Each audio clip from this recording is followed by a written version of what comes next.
Apa hukumnya merayakan tahun baru? Ditafsil. Ditafsil itu diperinci. Tahun baru apa? Tahun baru bisa tahun baru Hijriah, bisa tahun baru Masehi, bisa tahun baru Imlek, bisa tahun baru Sakarapna. Jika hanya kita mengisi tahun baru dengan hal-hal yang mubah, maka hukumnya mubah. Tapi jika mengisi tahun baru dengan hal-hal yang mungkar, maka hukumnya mungkar. Jika mengisi tahun baru dengan hal yang mungkar, contohnya dengan mengamalkan amaliyah orang-orang kufar, ya, mengamalkan amaliyah orang kufar, bersenang sukaria dengan musik-musik yang melalaikan, musik-musik yang mendorong orang-orang yang mendengarnya untuk melakukan kemaksiatan, maka ini terlarang.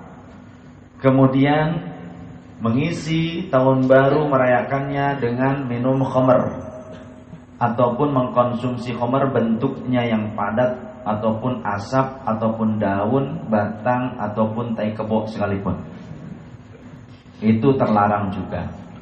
Mengisi tahun baru dengan berzina atau taqrabuz zina, engkau mendekati perzinahan, itu pun terlarang. Mengisi tahun baru dengan amaliyah kaum kufar, contoh majusi, dengan menyalakan kembang api dan merasa senang, ataupun dengan api unggun yang merasa senang dengannya, yang seolah-olah tidak ramai ataupun tidak sempurna jika perayaan tahun baru tersebut tanpa menghidupkan api, maka berarti hampir-hampir sama dengan perilaku orang-orang majusi. Bisa masuk ke dalam kategori jatuh keimanannya, bisa juga tidak sampai hilang keimanan, akan tetapi berbuat fasik atau dosa. Ditafsir lagi dalam hal ini, diperinci lagi. Jika dia menyalakan api tersebut dengan tujuan ingin mengagungkan dewa matahari ataupun dewa api, ya, maka jatuhlah keimanannya, jadi kafir. Tapi jika hanya ingin senang-senang saja begitu, maka hukumnya hanya berdosa saja jika ternyata mengandung unsur tabdzir, mubadzir, membuang-buang harta. Jika unsurnya tidak pada kategori keimanan, tidak pada kategori mengimani dewa, membesarkan ulang tahun hari kelahiran dewa, jika kategorinya bukan itu.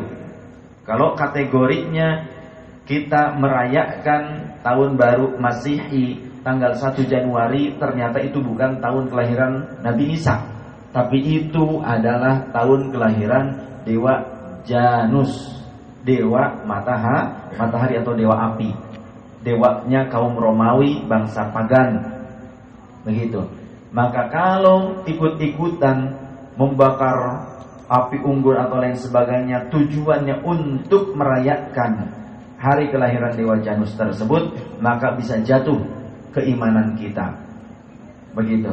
Tapi jika hanya pokoknya ini mah haruslah pokoknya supaya ramai, nah ini bisa makruh tahrim, makruh yang mendekati keharaman. Bagaimana jika kita membakar-bakaran tapi kita membakar makanan, tujuannya emang kita mau makan, ngaliwat, membakar jagung lain sebagainya, cuma mengisi waktu libur, maka ini mubah.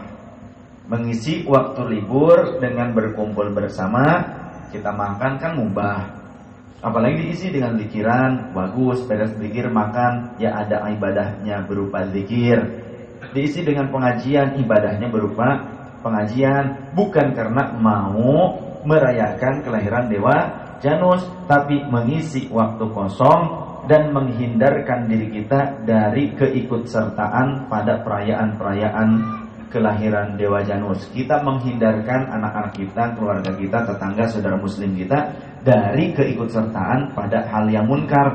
Maka dibuatlah hal yang baik, maka untuk menyaingi itu tidak masalah. Seperti itu. Kita bikin pengajian, zikir akbar, walaupun waktunya sama, tidak masalah. Justru ini adalah penyelisihan.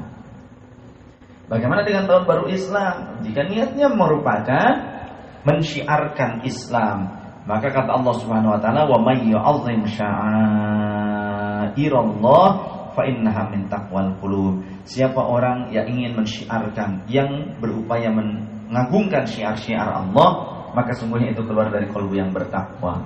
Seperti itu. Jika kita kebalikannya mensyiarkan, mengagungkan syiar-syiar orang-orang kufar, maka man tashabbaha biqaumin fahuwa minhum. Siapa orang yang menyerupai suatu kaum, maka ia termasuk ke dalam kaum tersebut. Ini juga ditafsir maknanya. Bisa jadi orang ini keimanannya jatuh mengikuti orang kufar tersebut. Bisa jadi hanya dosa yang didapatkan sama seperti dosa yang didapatkan oleh orang kufar, tanpa keimanannya hilang. Bisa jadi ditafsir tergantung amal yang dilakukannya. Begitu, ya. Siapa yang membuat kalender Masehi? Yang membuatnya adalah bangsa Romawi sebetulnya, tapi bukan Masehi. Kalendernya kalender Syamsiyah. Syamsiyah itu mengikuti peredaran matahari. Sesungguhnya ini sudah digunakan sejak zaman-zaman paganisme sebelum dilahirkan Nabiullah Isa alaihissalam. Termasuk bangsa Romawi sudah menggunakan kalender perputaran matahari. Dan juga di dalam Al-Quran kan dijelaskan, inna syamsa wal qamara, begitu kan? Sungguhnya matahari dan bulan ini akan menjadi ayat, akan menjadi petunjuk bagi umat manusia, di antaranya untuk waktu-waktu sholat juga. Karena kalender syamsiyah itu sesungguhnya sudah ada sejak lebih daripada 200 tahun sebelum kelahiran Nabiullah Isa alaihissalam. Itu sudah ada. Akan tetapi penetapan sebagai kalender Masehi ini ditetapkan oleh Paus Gregorius, yang dia sedang berupaya untuk mendekati kekuasaan atau penguasa yang pada saat itu di Eropa, yang menjadi penguasa berbagai daerah pada saat itu adalah Kekaisaran Romawi. Siapa rajanya? Caesar. Siapa rajanya? Julius Caesar. Seperti itu. Awalnya kalender ini tidak disebut kalender Masehi, tapi disebutnya kalender Julianus. Paus Gregorius ia menetapkan penetapan kalender mengikuti kebiasaan bangsa pagan Romawi, yang kemudian dijadikan sebagai kalender resmi di gereja bagi umatnya. Tujuannya supaya mendapatkan naungan perlindungan dari penguasa Eropa pada saat itu, Romawi.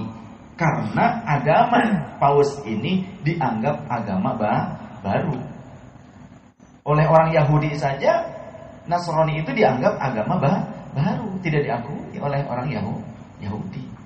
Datang Islam juga tidak diakui oleh Yahudi, oleh Nasrani, seperti itu dianggap agama. Padahal kalau kita mau hubungkan dengan perjalanan agama ini dengan hubungan para nabi terdahulu, semuanya bermuara satu, terus berhubungan satu sama lain. Nah, Islam adalah penyempurna.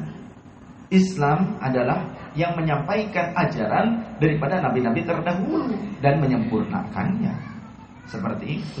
Dari apa? Menjaga daripada penyimpangan-penyimpangan yang sudah terjadi karena sudah sekian ratus tahunnya, sekian abad lamanya agama tersebut jauh dari pembawanya, Rasul yang ditunjuk oleh Allah Ta'ala.